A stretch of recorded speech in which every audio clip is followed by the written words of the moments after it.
हाय, hello, नमस्कार. पंचपक्वान्नच्या नवीन व्हिडिओमध्ये मी विद्या तुमचं सहर्ष स्वागत करते. आज आपण बनवणार आहोत अळीवाची खीर. अत्यंत पौष्टिक, गुणकारी आणि त्याचबरोबर थंडीमध्ये शरीराला ऊब देणारी अशी ही 100 गुणांनी भरलेली गुणकारी अळीवाची खीर. अत्यंत साधी, सोपी आणि झटपट होणारी रेसिपी आहे. चला तर रेसिपीला लगेच सुरुवात करूया. इथे मी साधारण 2 जणांसाठी इतकी अळीवाची खीर बनवून घेणार आहे.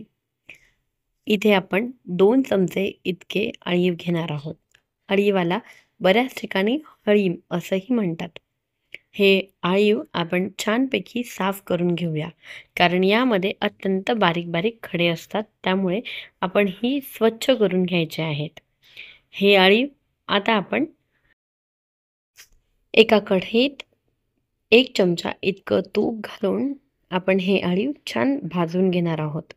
आपल्याला मंद आचेवरती हे अळीव छान खरपूस होईपर्यंत, मस्त तडतडेपर्यंत छान भाजून घ्यायचे आहेत.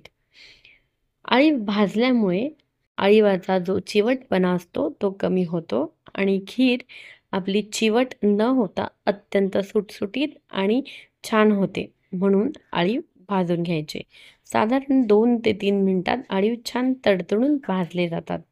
आता आपण ते अळीव एका भांड्यात काढून छान अर्धा ग्लास इतकं दूध घालून त्यात ते अळीव भिजत घालूया. अळीव भिजल्यामुळे छान फुलून येतात आणि खिरीमध्ये ते टचटच लागत नाही. आता आपण हे बाजूला ठेवून देऊ आणि खिरीला फोडणी देऊन घेऊया. अत्यंत सोपी आणि झटपट होणारी ही अत्यंत पौष्टिक अशी खीर आहे. आता त्याच कढईमध्ये मी साधारण 1 चमचा इतकं साजूक तूप घेतलेलं आहे. इथे मी गाईचं तूप वापरलं आहे. तुम्हाला हवं असल्यास तुम्ही म्हशीचं तूपही घेऊ शकता. आता इथे आवडीनुसार मी ड्रायफ्रूट्स घालून घेतले आहेत. ड्रायफ्रूट्स छान बारीक करून मी यात घातले आहे. तुम्हाला हवं असल्यास तुम्ही ड्रायफ्रूट्सची पावडरही करून नंतर दूध उकळल्यानंतरही त्यात सोडू शकतात. आता हे ड्रायफ्रूट्स छानपैकी परतून घेऊया. ड्रायफ्रूट्सचा हलकासा रंग बदलेपर्यंत आपल्याला हे ड्रायफ्रूट्स छान परतवून घ्यायचे आहेत.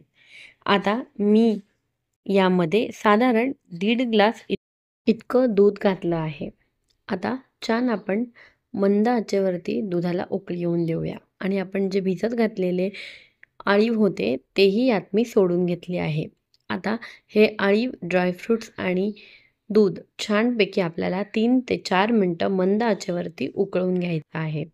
तुम्ही बघू शकता अशा पद्धतीने आपल्याला हे अळीव छान उकळवून घ्यायचे आहे.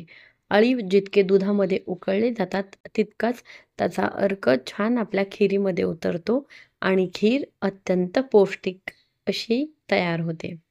आता यामध्ये आपण घालूया खोबऱ्याचा चव. मी इथे ओल्या नारळाचा चव घातला आहे आणि आता तुम्हाला हवं असल्यास तुम्ही सुकं नारळही यात घालू शकता आणि हे अगदी ऑप्शनल आहे. तर आता आपण ओलं नारळ घातल्यानंतर यामध्ये मी साधारण 5-7 केशराच्या काड्या घातल्या आहेत. केशरही अगदी ऑप्शनल आहे. आता हे दूध आपण छान 2 ते 3 मिनटं उकळवून घेऊया. खीर जितकी जास्त उकळली जाईल तितकी ती खायला चविष्ट लागते. छान आपली खीर खळखळून उकळलेली आहे. अळीवाचे सेवन आपल्यासाठी अत्यंत महत्त्वाचे आहे. अळीवामध्ये omega 3 fatty acid, vitamin E, त्याचबरोबर भरपूर प्रमाणात अँटीऑक्सिडंट असल्यामुळे रोगप्रतिकारक शक्ती वाढवते. त्याचबरोबर अळीवामध्ये कॅल्शियम आणि प्रोटीनही भरपूर प्रमाणात आहे. त्यामुळे अळीवाचे सेवन थंडीमध्ये अत्यंत उपयुक्त आहे. अळीव हाडे मजबूत ठेवण्यास, नखं, त्याचबरोबर केसांचे आरोग्य सुधारण्यासही मदत करते. त्याचबरोबर अळीवाच्या सेवनाने पाचनही सुधारते. त्यामुळे अळीव थंडीमध्ये घेतल्यास अत्यंत फायद्याचे आहे. कारण थंडीमध्ये आपली पाचन संस्था मंदावते आणि आपली पाचन संस्था सुरळीत ठेवण्यासाठी अळीव अत्यंत महत्त्वाचा घटक आहे. आता अळीवामध्ये आपण आपल्या आवडीनुसार साखर घालून घेऊया. मी इथे साधारण 2.5 ते 3 चमचे इतकी साखर घातलेली आहे. आता यामध्ये मी अगदीच 1 चिमूट इतकी जायफळ पावडर घातलेली आहे आणि अर्धा चमचा इतकी वेलची पावडर. अळीव आयर्नचा खूप चांगला स्रोत असल्यामुळे अळीवाच्या सेवनाने हिमोग्लोबिनही वाढते. त्यामुळे ज्याही पेशंटला हिमोग्लोबिन कमी असल्याची तक्रार आहे, त्यांनी रोज म्हणजे नियमित थंडीमध्ये अळीवाचे सेवन करणं अत्यंत महत्त्वाचं. तुम्ही दररोज अगदी 1 चमचा इतके अळीव घेऊ शकतात. अगदी सोपी, झटपट होणारी आपली पौष्टिक अळीवाची खीर तयार झाली आहे. रेसिपी कशी वाटली आहे हे मला कमेंट करून नक्की कळवा. आणि अळीवाचे अजून कुठले प्रकार तुम्हाला बघायचे आहेत हेही मला सांगा. आशा करते तुम्हाला माझे व्हिडिओज आवडत असतील. जर आवडत असतील तर like, share with your friends and family आणि चॅनलवर जर नवीन असाल तर चॅनलला सबस्क्राईब करायला विसरू नका. स्वयंपाकघरात प्रेम असू द्या आणि तुमच्या यूट्यूबवर पंचपक्वान्न. पुन्हा भेटूया अशा चमचमीत, चटपटीत, पौष्टिक आणि त्याचबरोबर नवनवीन रेसिपींसोबत.